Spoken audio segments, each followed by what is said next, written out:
Bismillahirrahmanirrahim. Assalamualaikum warahmatullahi wabarakatuh. Waalaikumsalam warahmatullahi wabarakatuh. Sama-sama mari kita panjatkan puji dan puji syukur atas kehadirat Allah Subhanahu wa taala yang telah memberikan kita kesehatan dan nikmat serta pada kesempatan kali ini. Salawat serta salam tak lupa kita curahkan kepada baginda Nabiullah Muhammad SAW, Nabi yang senantiasa menjadi petunjuk bagi seluruh alam. Baik, di sini ada di atas ada dua kelompok yang akan mempresentasikan hasil diskusinya. Yang pertama yaitu kelompok 2 yang mengenai konflik dalam komunikasi antar pribadi. Untuk mengefisiensi waktu, saya persilakan kepada pemateri pertama untuk memaparkan materinya.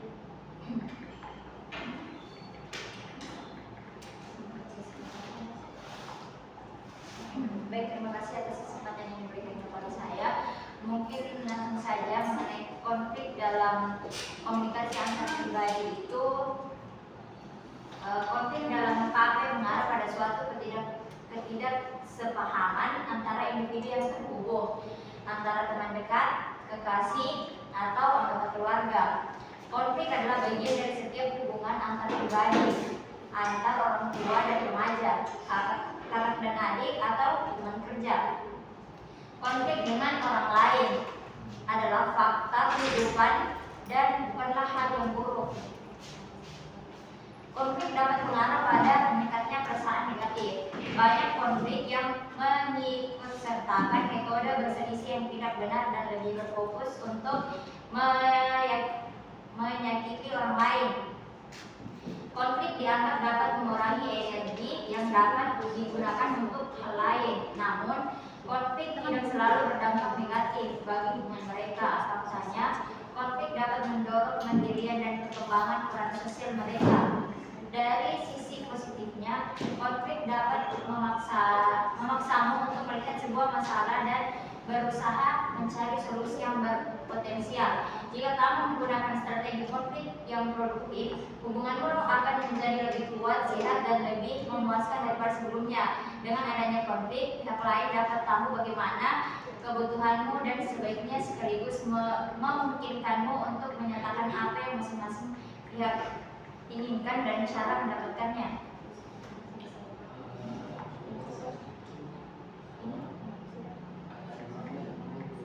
Baik, itulah tadi terkait beberapa konflik dalam KP. Mungkin itu saja yang dapat saya sampaikan. Saya kembalikan ke moderator.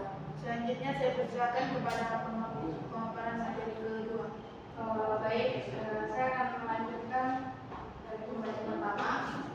Adapun konflik dalam KP, konflik dalam membedakan dalam beberapa jenis seperti konflik tugas, konflik hubungan, dan konflik proses. Menurut David, Green, dan Jen 2012, konflik tugas berkaitan dengan perbedaan pandangan dalam menyelesaikan pekerjaan, sedangkan konflik hubungan muncul karena kedekatan pribadi atau emosional, dan konflik proses terjadi akibat perbedaan pendapat tentang bagaimana pekerjaan seharusnya dilakukan. Dalam organisasi, konflik tugas bisa mendorong performa jika dikelola secara konstruktif. Namun, konflik hubungan cenderung merusak. Dalam konteks yang lebih luas, konflik sosial dan politik juga berakar dari perebutan sumber daya, identitas, kekuasaan, dan nilai. Selanjutnya, dari perspektif psikologi sosial, konflik juga dilihat sebagai hasil dari persepsi ketidakadilan dan ancaman terhadap identitas. Menurut Bartal, dalam konflik berkepanjangan seperti di wilayah konflik etnopolitik, narasi kolektif dan memori sejarah menjadi faktor utama yang memperkuat polarisasi dan memperlama resolusi. Dengan demikian, konflik adalah fenomena kompleks yang tidak bisa disederhanakan hanya sebagai perbedaan atau pertikaian. Memahami akar penyebab konflik, konteks di mana ia muncul, serta cara mengelolanya secara adaptif dan inklusif menjadi penting untuk menciptakan keharmonisan sosial yang berkelanjutan. Baik, selanjutnya saya persilakan kepada pemateri ketiga untuk memaparkan materinya. Pertama yaitu Baik, terima kasih atas penjelasannya. Pertama itu waktu ini nomor 3. Budaya ini adalah dengan berkasnya pengertian terhadap hubungan diri sendiri yang fokus dan baik. Kedua yaitu kompetitif atau bersaing. Budaya ini menekankan pemaksaan kerja individu tanpa mempertimbangkan kepentingan orang lain. Yang ketiga, kolaborasi. Kita persekusi ini dianggap paling konstruktif karena melibatkan kerjasama aktif dari semua pihak untuk menemukan solusi yang saling menguntungkan. Yang kelima yaitu akomodatif, yaitu mengarah pada tingkat tinggi individu mengorbankan kepentingan sendiri demi memenuhi kebutuhan orang lain. Yang terakhir yaitu kompromi. Gaya ini berada di tengah-tengah antara defense dan kooperatif. Baik, saya kembalikan ke moderator. Baik, selanjutnya saya akan melanjutkan pemaparan materi dari kelompok 2 dan pemaparan materi terakhir yaitu konflik sebagai media mempererat hubungan. Dalam hubungan antar pribadi, konflik merupakan hal yang wajar dan bahkan tidak terelakkan. Perbedaan pandangan, nilai, kebutuhan, atau harapan menjadi bagian dari dinamika relasi yang terus berkembang. Dalam situasi seperti ini, komunikasi berperan sentral. Cara individu mengomunikasikan perbedaan dan bagaimana mereka menyelesaikan konflik akan menentukan arah dari relasi tersebut. Apakah akan semakin renggang atau justru semakin erat? Komunikasi yang terbuka dan empati dalam menghadapi konflik menciptakan ruang dialog yang aman bagi kedua pihak untuk saling memahami, mengekspresikan emosi, serta menyusun kesepahaman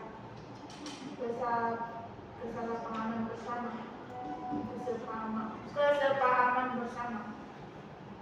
Mungkin hanya itu pemaparan materi dari kelompok 2. Selanjutnya saya persilakan kepada teman-teman yang ingin mengajukan pertanyaan untuk sesi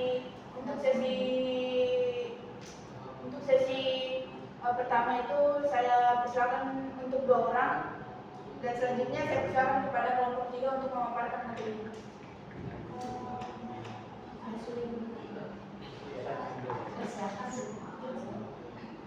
Terima kasih atas kesempatannya. Di sini saya akan menjelaskan pesan verbal dan non verbal.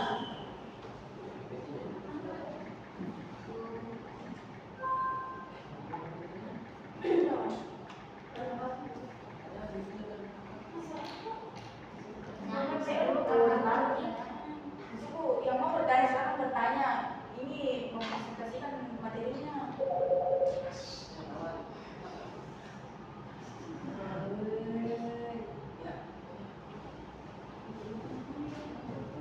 Siapa yang pertanyaannya sebentar tapi alasannya itu. Persiapan dulu.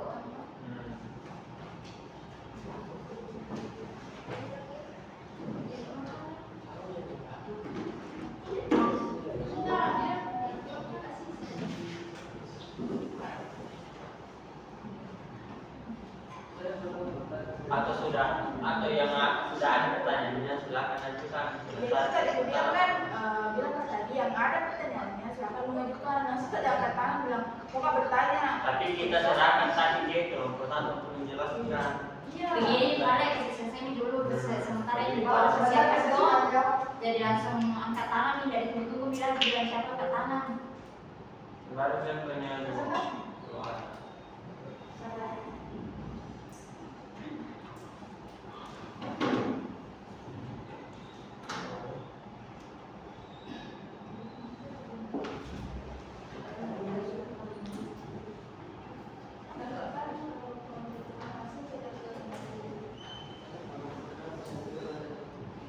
Pesan verbal dan non verbal.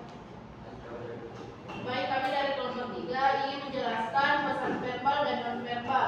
Pertama, pengertian komunikasi verbal. Komunikasi verbal adalah bentuk komunikasi yang disampaikan komunikator kepada komunikasi dengan cara tertulis atau lisan. Komunikasi verbal menempati porsi besar karena kenyataannya ide-ide, pemikiran atau keputusan lebih mudah disampaikan secara verbal ketimbang non-verbal, dengan harapan komunikasi baik pendengar maupun pembaca bisa mudah memahami pesan-pesan yang disampaikan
merupakan komunikasi verbal tanpa vokal. Komunikasi verbal vokal misalnya presentasi yang dilakukan ketika rapat, sedangkan komunikasi nonverbal misalnya surat menyurat dalam bisnis. Yang kedua, mendengarkan dan membaca. Mendengarkan ialah pengambilan makna dari segala sesuatu yang didengarkan dengan melibatkan unsur pendengaran, memperhatikan, memahami, dan juga mengingat. Sedangkan membaca merupakan suatu jalan untuk memperoleh informasi dari sesuatu yang tertulis. Mungkin itu saja saya kembalikan.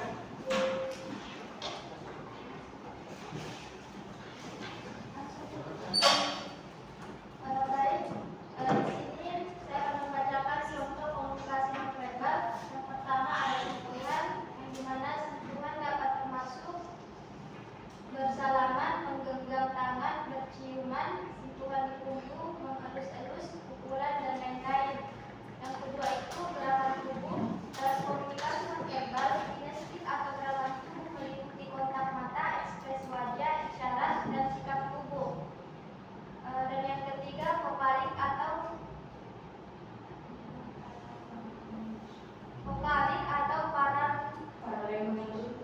paralekis adalah unsur nonverbal dalam suatu ucapan yaitu cara berbicara. Contohnya adalah nada bicara, nada suara, keras atau lemahnya suara, kecepatan berbicara, kualitas suara, intonasi, dan lain-lain. Dan yang keempat, kronemik adalah bidang yang mempelajari penggunaan waktu dalam komunikasi nonverbal. Penggunaan waktu dalam komunikasi nonverbal meliputi durasi yang dianggap cocok bagi suatu aktivitas, banyaknya aktivitas yang dianggap patut dilakukan dalam jangka waktu tertentu, serta ketepatan waktu.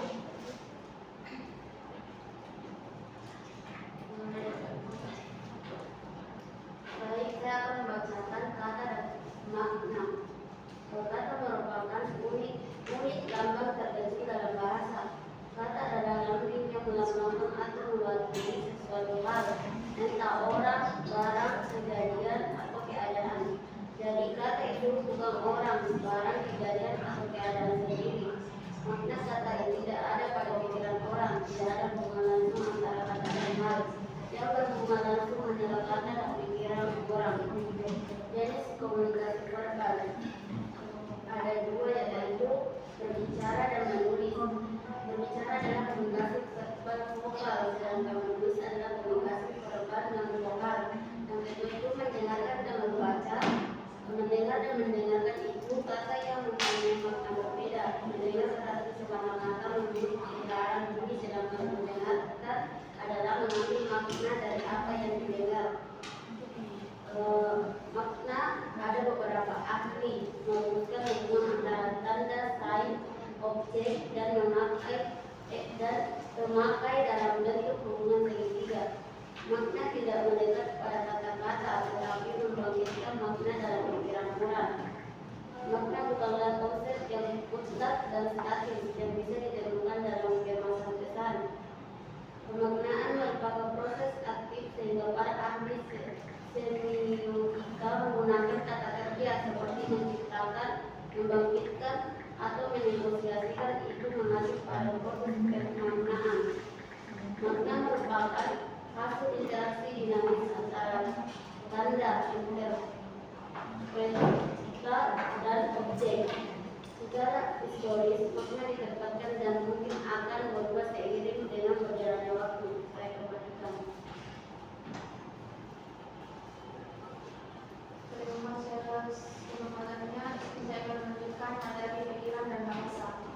Pada dasarnya, bahasa adalah sebuah sistem lambang yang memungkinkan orang berbagai makna. Dalam komunikasi verbal, lambang bahasa yang digunakan adalah bahasa lisan, tertulis pada kertas, ataupun elektronik. Bahasa suatu bangsa atau suku berasal dari interaksi dan hubungan antara warganya satu sama lain. Pikiran atau berpikir adalah sesuatu yang mengarahkan kepada manusia sehingga menemukan hal-hal yang menjadi tujuannya. Atau dalam kata lain, pikiran adalah menyebabkan kehidupan manusia menjadi berubah dari waktu ke waktu dengan seiring luasnya perkembangan pemikiran yang ada pada manusia. dan juga penemuan-penemuan yang dihasilkan oleh pikiran. Pikiran merupakan media yang dijadikan manusia untuk memahami sesuatu kejadian negatif seperti mengeluarkan ide, berpendapat, dan tolak ukur dalam mengambil keputusan di setiap langkah.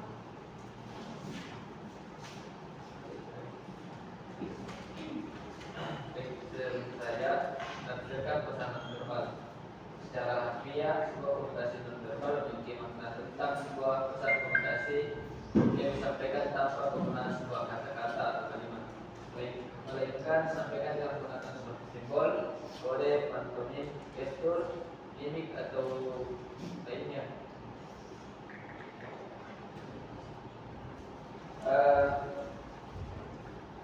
Untuk bisa menafsirkan dengan maka seorang harus mengetahui terlebih dahulu tentang fungsi besar komunikasi non-verbal. Pertama itu repetisi, merupakan sebuah fungsi untuk mengulang dari gagasan yang telah disajikan secara verbal sehingga lebih bersifat struktif. Yang kedua, substitusi. Ini lebih pada pelengkap pada komunikasi verbal, sebab terkadang ada simbol verbal yang belum jelas hingga ditunjang dalam simbol non-verbal. Yang ketiga, kontradiksi. Ini lebih dalam melawan arti dari pesan verbal, hanya dengan memberikan suatu pujian akan tetapi dengan mimik wajah yang berbeda. Yang keempat, komplement. Ini berfokuskan pada sebuah pelengkap pada komunikasi itu sendiri. Fungsi aksen. Saya kembali kepada beberapa.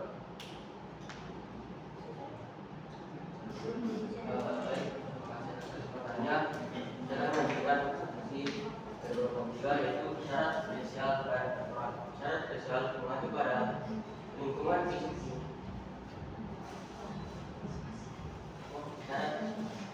Syarat spesial mengacu pada lingkungan fisik di mana komunikasi terjadi, termasuk faktor-faktor seperti kedekatan, pengaturan tempat duduk, dan elemen visual. Syarat temporal di sisi lain berkaitan dengan waktu dan kecepatan komunikasi, termasuk aspek-aspek seperti tertatih, istirahat, dan tingkat bicara. Kedua, syarat spasial dan temporal berkontribusi pada aktivitas keseluruhan komunikasi, mempengaruhi bagaimana pesan diterima dan dihasilkan dengan baik. Syarat spasial juga dapat mempengaruhi komunikasi non-verbal di antara mahasiswa dengan bahasa tubuh dan gerakan memainkan peran penting dalam menyampaikan emosi dan sikap. Misalnya, duduk dekat dengan rekan-rekan selama proyek kelompok dapat menandakan rasa persahabatan dan kolaborasi. Sementara duduk terpisah dapat menunjukkan kurangnya minat atau tidak terlibat. Selain itu, syarat spesial dapat mempengaruhi distribusi kekuasaan dan otoritas dalam kelompok dengan individu yang menempati posisi sentral sering dianggap sebagai pemimpin atau influencer. Kemudian syarat vokal dan gestural. Syarat vokal yang umumnya digunakan untuk mendampingi penyampaian pidato mencakup intonasi, kualitas suara, dan penekanan vokal dan hal lain yang dapat meningkatkan makna verbal. Tertawa dan menangis juga dipertimbangkan sebagai syarat vokal. Syarat ini dapat mengungkapkan keadaan emosional, sikap terhadap orang lain, kelas sosial, atau dari mana asal bicara.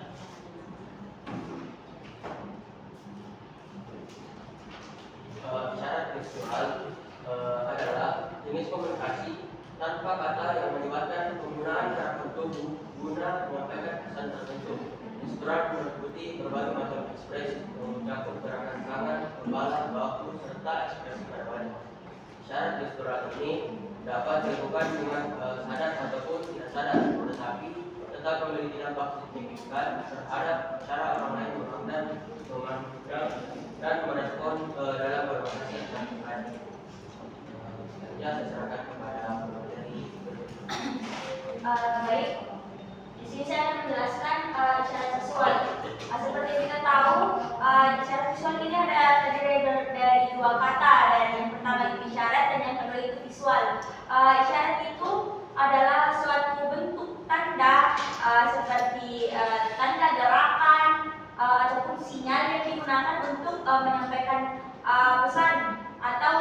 pemerintah tanpa menggunakan kata-kata. Lalu yang kedua itu ada visual. Visual itu segala sesuatu yang berkaitan dengan penglihatan dan dapat intinya yang bisa dilihat oleh mata. Dalam konteks umum itu visual merujuk pada gambar, warna, bentuk ataupun tampilan. Isyarat visual adalah isyarat visual adalah petunjuk ataupun sinyal yang terlihat seperti gambar, simbol ataupun gerakan yang digunakan untuk menyampaikan pesan ataupun informasi. Isyarat visual membantu orang memahami sesuatu baik itu melalui interaksi antar manusia atau dalam konteks desain antar muka. Isyarat visual itu mencakup 5. Yang pertama ekspresi wajah, yang kedua kontak mata, yang ketiga gerakan tubuh dan postur, keempat penampilan fisik, kelima itu gerakan tangan dan dua kepala. Ekspresi wajah itu dari ekspresi wajah itu ada 6 emosi dasar yang dimiliki oleh manusia, yaitu bahagia, sedih, marah, takut, terkejut, dan juga jijik. Yang kedua itu kontak mata. Kontak mata yang stabil menunjukkan keterlibatan dan kepercayaan diri, sementara pandangan yang menghindar dapat mengindikasikan kecemasan atau rasa bersalah ataupun ketidaknyamanan. Selanjutnya gerak tubuh dan postur. Ada dua gerakan tubuh, ada dua postur, yaitu postur terbuka dan juga postur tertutup. Postur terbuka itu seperti tangan tidak menyilang, tubuh lebih ataupun tubuh yang lebih condong ke depan, yang menunjukkan keterbukaan. Terus kalau postur tubuh tertutup itu seperti menghilangkan lengan ataupun menunduk dan menandakan defensif atau ketidaknyamanan. Yang keempat yaitu penampilan fisik, seperti cara kita berpakaian, kebersihan ataupun aksesoris yang kita gunakan, dapat memberikan petunjuk tentang harga diri, kondisi mental ataupun latar belakang sosial dari klien. Dan yang terakhir yaitu gerakan tangan dan gerakan kepala, seperti mengangguk ataupun melambaikan tangan. Mengangguk itu menunjukkan persetujuan ataupun pemahaman, sementara menggeleng menandakan penolakan. Kalau gerakan tangan itu, kalau gerakan tangan yang berlebihan bisa mencerminkan keguguran ataupun semangat. Mungkin itu yang dapat saya sampaikan. Saya kembalikan ke moderator. Itulah tadi pemaparan materi dari kelompok 3. Selanjutnya saya persilakan kepada teman-teman yang ingin mengajukan pertanyaan. Masing-masing ada pertanyaan dari kelompok. Saya persilakan Yusuf. Terima kasih kesempatan yang diberikan kepada saya. Jadi beberapa contoh konflik yang sering terjadi antara orang tua dan remaja. Sebutkan dan jelaskan 3 contoh tersebut serta jelaskan mengapa konflik-konflik tersebut sering terjadi. Ini untuk kelompok 2. Ulang-ulang cukup. Beberapa contoh konflik yang sering terjadi antara orang tua dan remaja. Sebutkan dan jelaskan 3 contoh tersebut serta jelaskan mengapa konflik tersebut sering terjadi.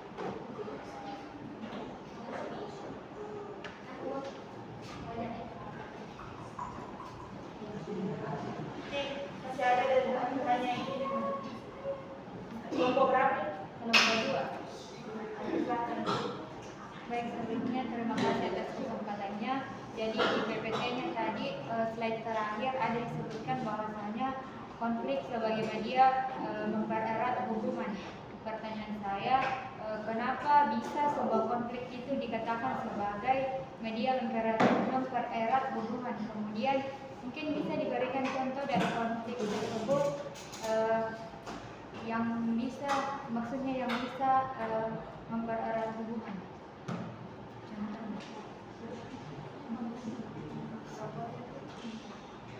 Ya, kelompok 2.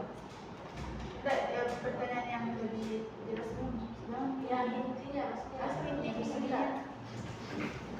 jelaskan kenapa ini sebuah konflik bisa mempererat hubungan. Kemudian bisa mungkin diberikan contohnya bagaimana itu konfliknya, kenapa bisa mempererat hubungan.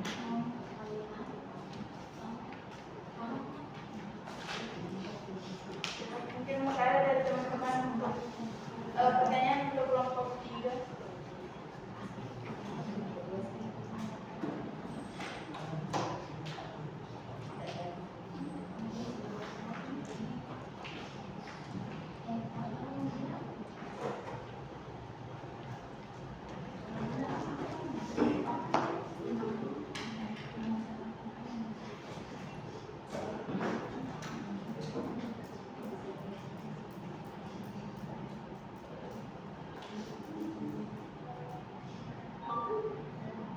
Ada yang mau bertanya untuk kelompok 3?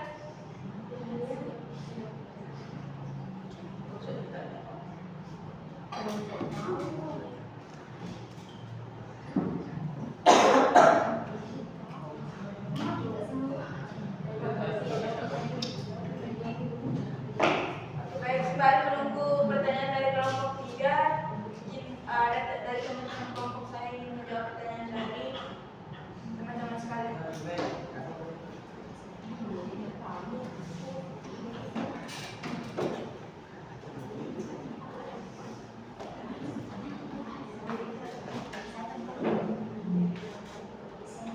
Di sini menjawab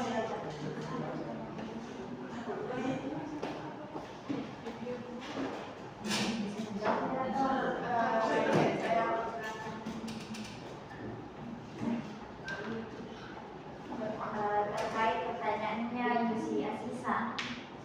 Pertanyaannya itu di makalah menyebutkan beberapa contoh konflik yang sering terjadi.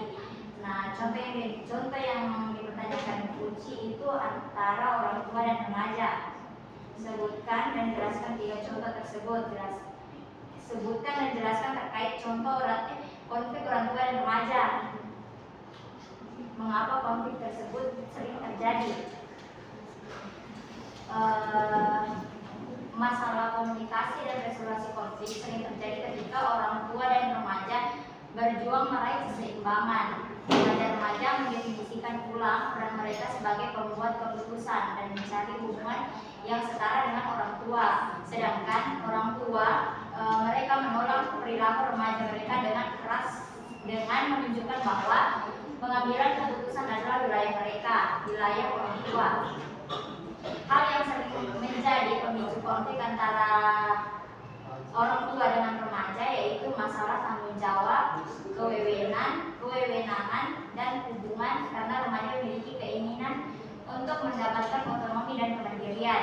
Masalah seperti politik, agama, dan masalah sosial sebaliknya masalah yang jarang menimbulkan konflik. Contohnya itu yang berkaitan remaja ini sering mendefinisikan dirinya saya bisa mengambil keputusan, sedangkan orang tua berpikir bahwa remaja ini belum mencapai umur atau belum mencapai kedewasaan untuk mengambil keputusan. Nah, contohnya itu terkait contoh spiritual remaja dengan orang tua.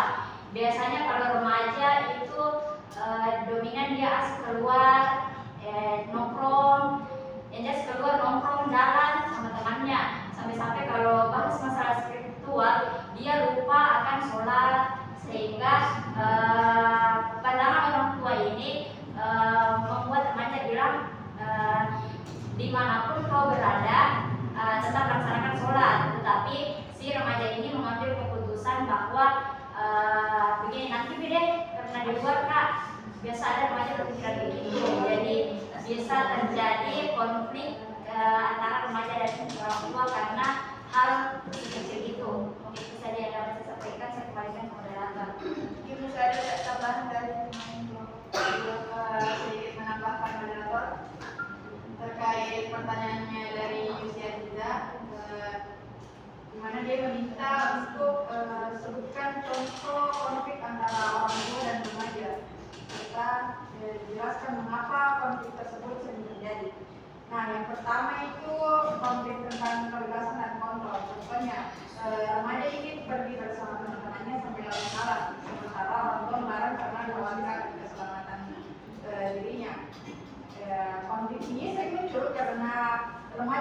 sedang berada pada fase perkembangan di mana mereka ingin mandiri dan mencoba hal tersebut.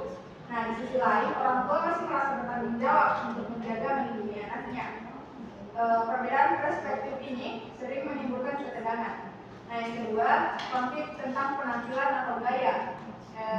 Contohnya remaja ini mengenakan pakaian atau gaya rambut yang dianggap kekinian atau metrik, tapi orang tua merasa gaya tersebut tidak pantas atau tidak sesuai dengan norma keluarganya.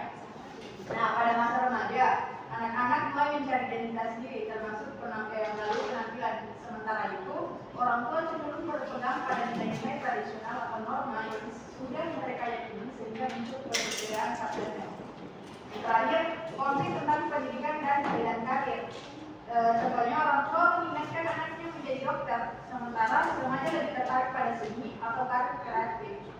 Konflik ini terjadi karena orang tua biasanya ingin yang terbaik untuk anaknya sesuai pengalaman hidup mereka sendiri. Namun remaja lebih fokus pada minat dan bakat pribadi. Perbedaan harapan ini memicu tentang pertentangan. Terus ditanya lagi mengapa konflik ini sering muncul? Konflik antara orang tua dan remaja wajar terjadi karena mereka berada pada tahap perkembangan sebuah usia berbeda. Remaja sedang berusaha menjadi individu yang mandiri, sementara orang tua masih melihat anaknya sebagai anak kecil yang butuh pengawasan. Selain itu, perbedaan nilai, pengalaman hidup, dan harapan menambah potensi konflik. Kunci untuk mengurangi konflik inilah komunikasi terbuka dan saling pengertian. Mungkin itu saja yang dapat saya tambahkan. Saya kembalikan ke Bapak. Mungkin masih ada tambahan dari teman-teman kelompok 2.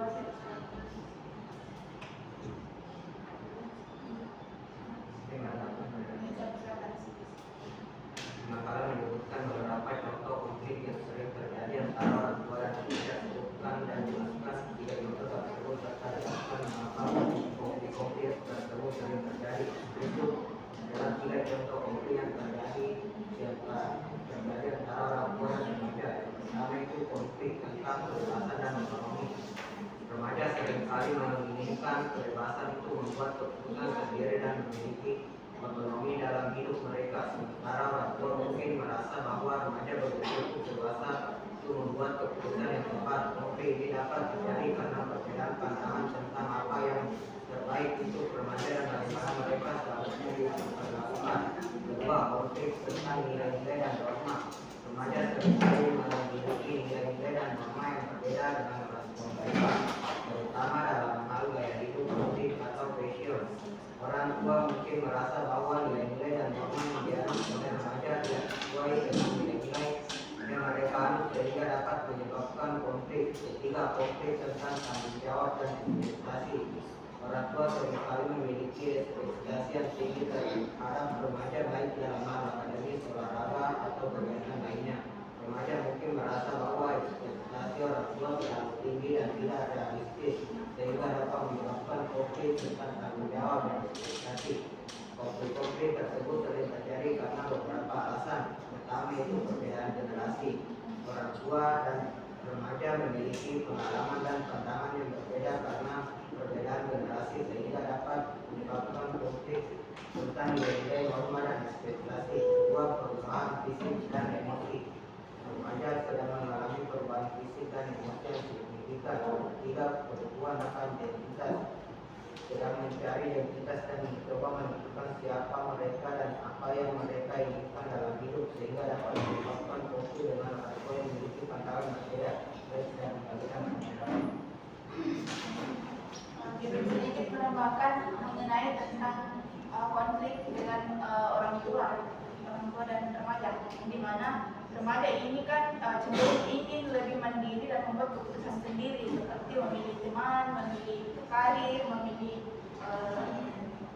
memilih pasangan. Nah, ini kan menentukan gaya berpakaian ataupun memutuskan aktivitas yang ingin mereka ikuti. Namun dari sisi orang tuanya itu seringkali masih merasa bertanggung jawab dan ingin mengontrol keputusan tersebut demi melindungi anaknya. Mengapa sering terjadi konflik orang tua dengan anaknya dan remaja? Karena perbedaan pandangan ini muncul karena remaja sedang berada pada tahap perkembangan identitas diri dan eksplorasi. Sementara orang tua ini ingin melihat mereka atau anaknya ini masih butuh bimbingan, yang dimana perbedaan harapan dan ketidakseimbangan dalam pengambilan keputusan yang bisa menyebabkan yang memicu konflik antara remaja dengan kedua orang tuanya. Mungkin seperti itu. Selanjutnya saya kembalikan kepada penanya, bagaimana dengan tanggapannya? Baik, terima kasih atas jawaban dari kelompok 2. Mungkin sudah cukup. Saya kembalikan kepada yang lain. Mungkin dari teman-teman ada yang ingin mengajukan pertanyaan untuk kelompok 3.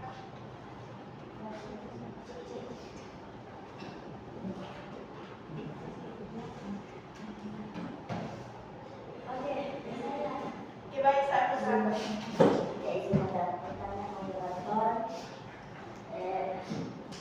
Pertanyaan saya, kenapa ini komunikasi nonverbal dianggap lebih jujur daripada komunikasi verbal?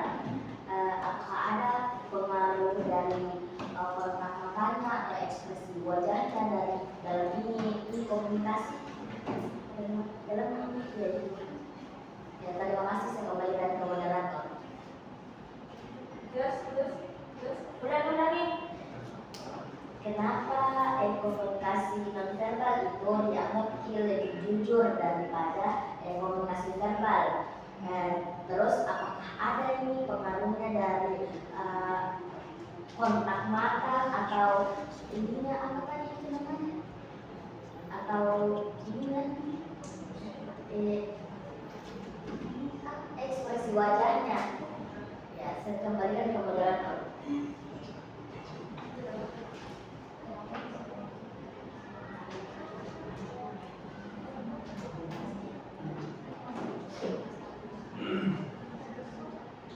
Mungkin masih ada dari teman-teman satu orang lagi.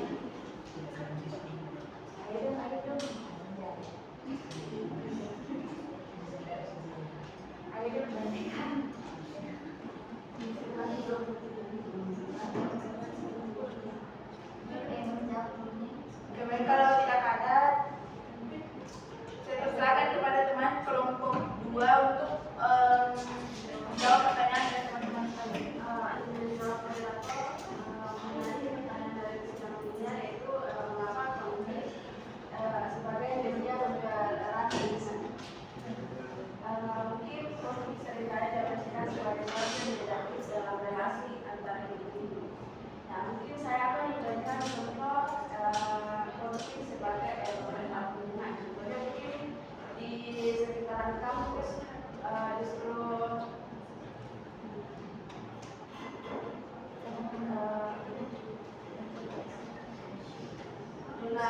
konflik hubungan itu terkait dalam konteks kehidupan kampus, konflik antar pribadi mahasiswa yang diselesaikan melalui komunikasi terbuka.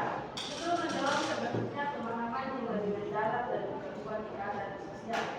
Konflik mendorong mahasiswa untuk tidak saja menyampaikan keluh kesah, namun juga melalui manfaat dan berpikir solutif dalam menyelesaikan perubahan keterampilan komunikasi interpersonal yang dewasa dan anak.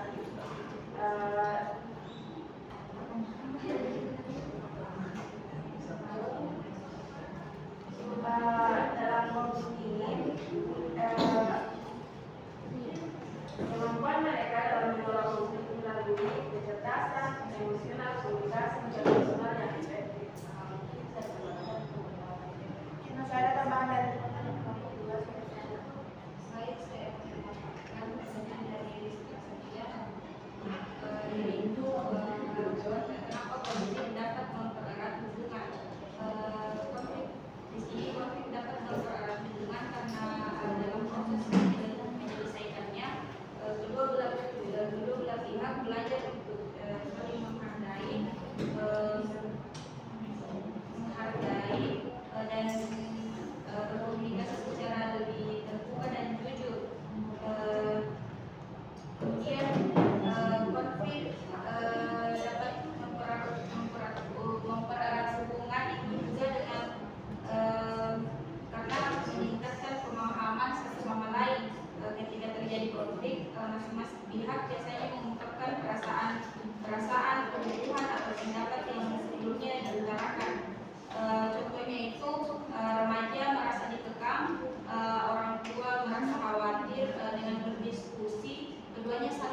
mengerti alasan dibalik sikap masing-masing. Kemudian yang kedua itu mendorong komunikasi yang lebih terbuka, di mana konflik dapat membuat kedua pihak dipaksa untuk berbicara. Kemudian jika komunikasi dilakukan dengan cara yang sehat tanpa saling menyalahkan atau merendahkan, hal ini akan membangun kebiasaan berdiskusi dan menyampaikan perasaan dengan jujur.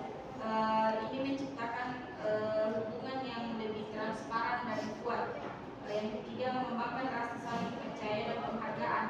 Saat konflik diselesaikan dengan baik, remaja merasa bahwa pendapat dan perasaannya dihargai oleh orang tua. Begitu pula sebaliknya, ini menumbuhkan rasa percaya, rasa saling percaya yang merupakan fondasi penting dalam hubungan keluarga. Itu saja penjelasan.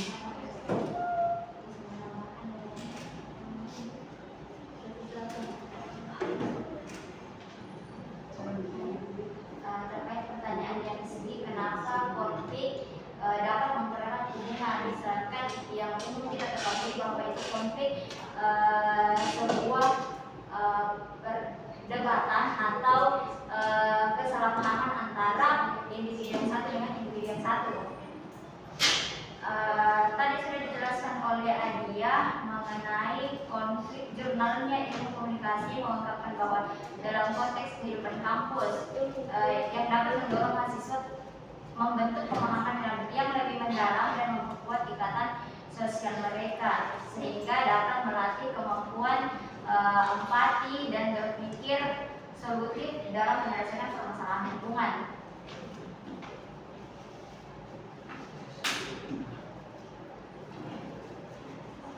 Di dalam menurut Satimurti dalam Public Administration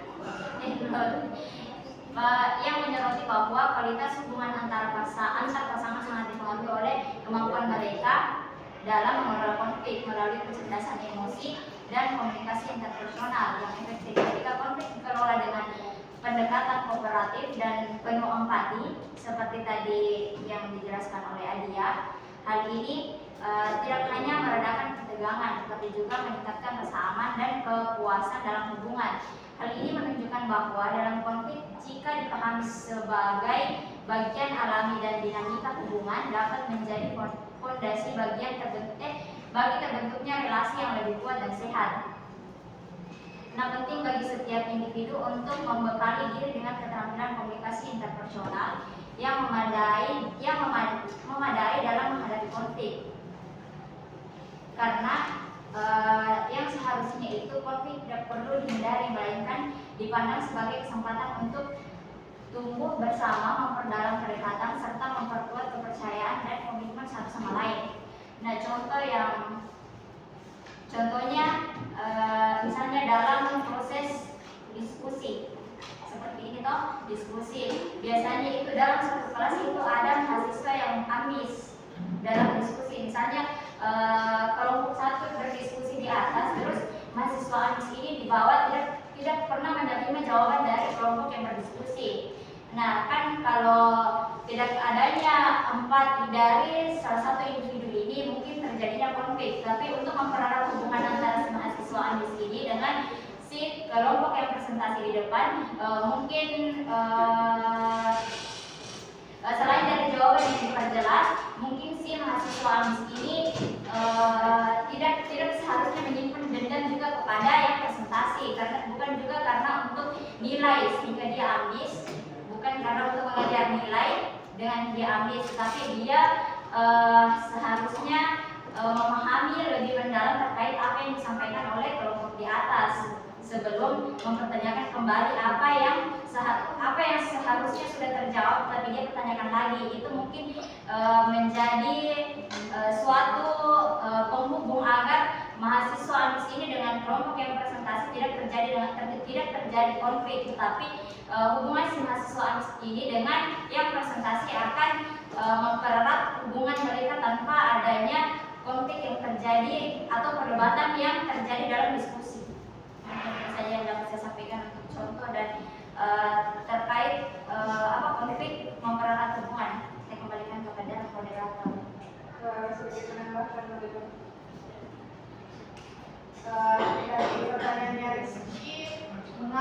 konflik itu dapat mempererat hubungan dan memberikan contohnya. Seringkali konflik dianggap sebagai yang hal negatif, tapi sebenarnya konflik dapat mempererat hubungan jika ditangani dengan baik. Yang pertama, meningkatkan pemahaman. Saat terjadi konflik, orang-orang terlibat dalam diskusi terbuka yang memungkinkan mereka lebih memahami kebutuhan, nilai, perspektif satu sama lain. Hal ini bisa membuat hubungan lebih kuat. Yang kedua, mengasah kemampuan komunikasi. Konflik memaksa orang untuk mengungkapkan pikiran dan perasaan mereka dengan jelas. Komunikasi yang lebih baik biasanya menjadi dasar hubungan yang lebih erat. Selanjutnya, menumbuhkan kepercayaan. Jika konflik berhasil diselesaikan secara adil, itu meningkatkan rasa saling percaya. Orang akan merasa aman karena tahu bahwa perbedaan pendapat tidak akan merusak hubungan. Selanjutnya, memperdalam komitmen. Mengatasi konflik bersama-sama bisa membuat orang merasa lebih terhubung satu sama lain karena mereka sudah melewati tantangan dan berkomitmen untuk tetap bersama. Yang terakhir, menjadi peluang untuk tumbuh. Konflik sering membawa peluang untuk belajar dan berkembang baik sebagai individu maupun sebagai pasangan atau tim. Hubungan yang tumbuh bersama biasanya lebih erat. Mungkin itu saja yang dapat saya tambahkan. Saya kembalikan ke moderator. Masih ada tambahan dari teman-teman kelompok 2, saya silakan. Saya sedikit menambahkan mengapa konflik ini bisa mempererat hubungan. Ini dapat meningkatkan yang namanya komunikasi, yang dimana konflik ini memaksa ketika dua individu ini melakukan komunikasi, konflik ini bisa memaksa kedua pihak untuk saling mengungkapkan perasaannya, pendapatnya dan kebutuhan masing-masing.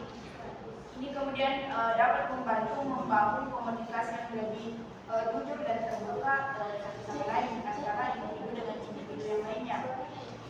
Kemudian juga menumbuhkan empati dan pengertian. Saat konflik dibahas secara sehat, masing-masing pihak belajar memahami sudut pandang orang lain antara individu dengan individu yang lainnya. Ini kemudian dapat memperkuat empati dan kedekatan emosional antara yang diajak komunikasi. Kemudian juga dapat membangun kepercayaan dan komitmen yang dijalani. Jadi kemudian menyelesaikan konflik bersama menunjukkan bahwa hubungan itu cukup kuat untuk menghadapi perbedaan. Kemudian membangun rasa saling percaya dan komitmen yang lebih besar. Nah, contohnya itu seorang remaja ingin ikut kegiatan di kampus, tetapi di pihak kedua orang tuanya ini khawatir akan dan kemudian bisa mengganggu waktu belajar anaknya. Ini kemudian bisa menimbulkan hubungan yang erat. Mungkin seperti itu.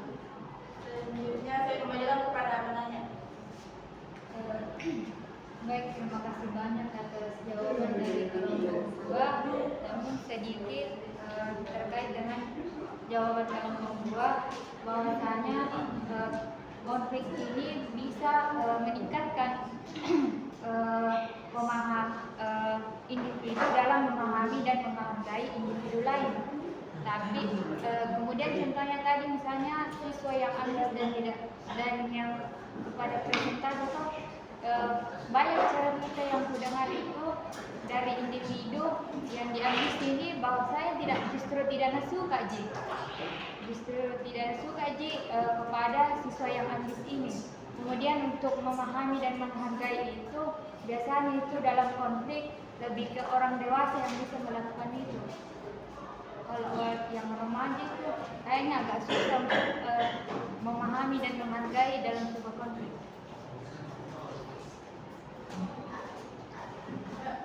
Yang pertama Pertanyaan, tanggapan atau apa? Tanggapan. Jadi mungkin terkait mahasiswa yang habis tadi.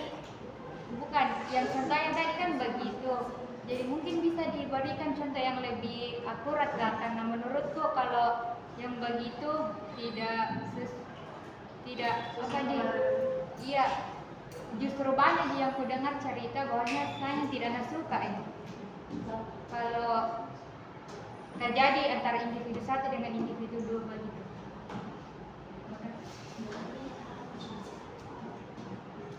Mungkin bisa diberikan contoh yang lebih akurat. Contoh lainnya ini memperkuat hubungan.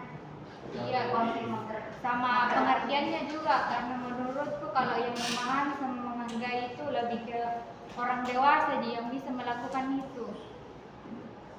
Kalau misalnya yang remaja itu pasti justru emosi Ji. Oh, pertanyaannya menuju ke remaja. Iya, maksud Karena kan ini konflik yang dibahas atau mempererat hubungan itu tidak membatasi usia. Maksudnya kayak kan konflik itu terjadi dari setiap individu, bukan berarti bilang umur melewati dewasa awal, masuk di lansia atau apa, tapi pasti itu konflik bakalan terjadi, bukan masalah umurnya atau jadi yang dipertanyakan di remaja. semua, tapi Semuanya. dari jawabannya itu lebih ke orang dewasa menurutku. Jadi yang diminta ini yang bagaimana? Yang menuju remaja. iya iya kayak yang biasa itu yang ngambil emosi jika kalau ada konfliknya, bukan nah pahami atau nah hargai. Sudah satu. Kayak Maksudnya ini. konflik toh, tapi ini yang yang bertanya tidak terima terus, ujung-ujungnya ya Emosi gitu ya. begitu. Oh, maksudnya kan kalau biasanya terjadi konflik toh ini Iya. individu yang satu sama individu yang satu kayak udah Isu udah malah ada satu. penyelesaian Iya. konfliknya, malahan kayak tambah menjadi Tambah itu suka. tambah emosi tambah tidak suka sama yang satu dan yang satu. Ya, Oh, ini.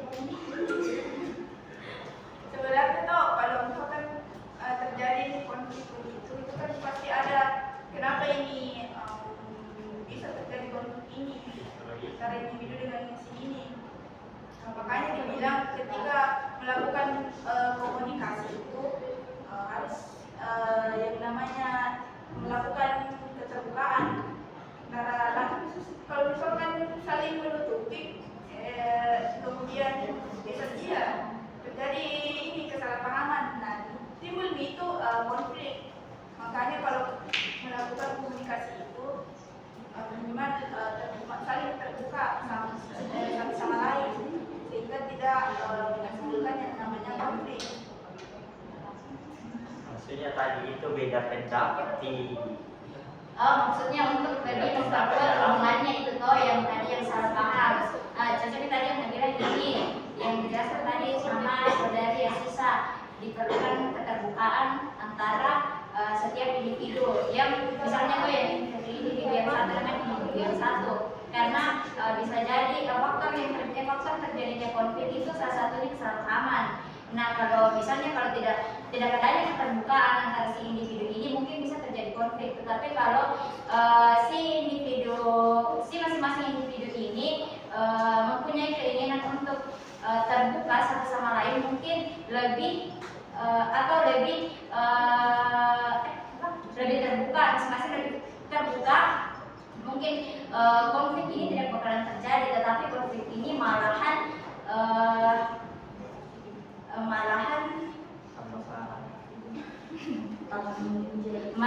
menjadi sebuah peluang bagi si individu yang satu ini dengan si individu yang satu ini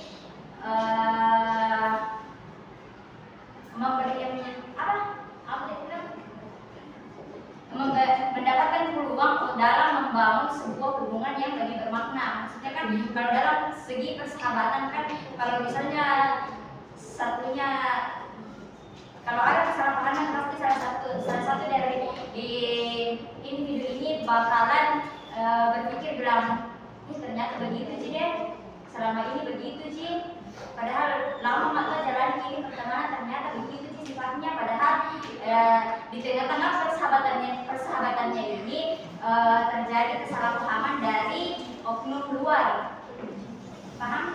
Oknum luar sehingga terjadi kesalahpahaman sehingga si persahabatan si individu ini terjadinya sebuah konflik. Tapi untuk lebih mempererat hubungan individu yang satu dengan yang satu ini, mempererat kembali, maka diperlukan sebuah keterbukaan, ya kejujuran juga.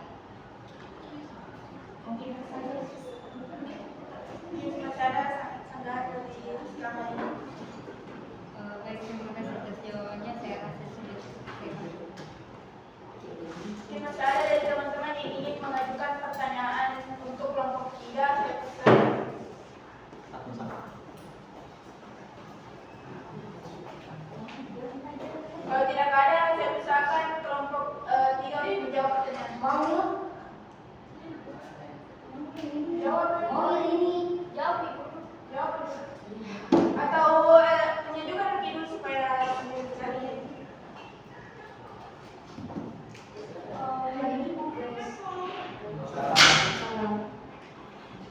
Kalian itu materinya apa sih? Kakek kan. Sejam sekitar. Kan jawab presentasi. Tapi kan sekarang Ini jamnya. Iya. udah selesai kan? Iya.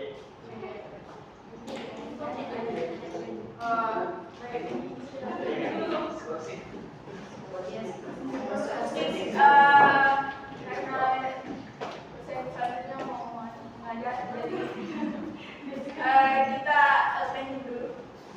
Sudah kita lanjut. Oke.